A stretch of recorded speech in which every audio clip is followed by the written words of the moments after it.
Halo co-friends, jadi di sini ada soal tentang sifat koligatif larutan. Yang ditanya adalah adanya zat larut dapat mengakibatkan apa? Oke, jadi rumus-rumus yang akan diberikan di sini adalah rumus untuk larutan non-elektrolit.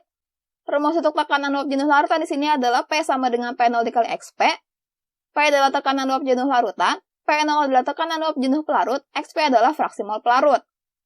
Semakin besar mol zat larut, maka XP akan semakin kecil. Semakin kecil XP, maka P akan juga semakin kecil. Sehingga A adalah salah. Kemudian rumus dari penurunan titik beku di sini adalah delta TF sama dengan KF dikali M. Delta TF adalah penurunan titik beku, KF adalah tetapan penurunan titik beku, M adalah molalitas. Kemudian titik beku larutan sama dengan titik beku pelarut dikurang delta TF. Rumus dari molalitas di sini adalah mol zat larut dibagi massa pelarut dalam satuan kilogram. Semakin besar mol zat larut, maka molalitas akan semakin besar. Semakin besar molalitas, maka delta TF akan semakin besar. Karena delta TF dan TF larutan ini berbeda tanda, maka semakin besar delta TF, TF larutannya akan semakin kecil. Maka yang B adalah salah. Kemudian tekanan osmotik pelarut itu tidak ada, yang ada adalah tekanan osmotik larutan, maka yang C adalah salah. Kemudian rumus dari kenaikan titik didih adalah delta TB sama dengan KB dikali M.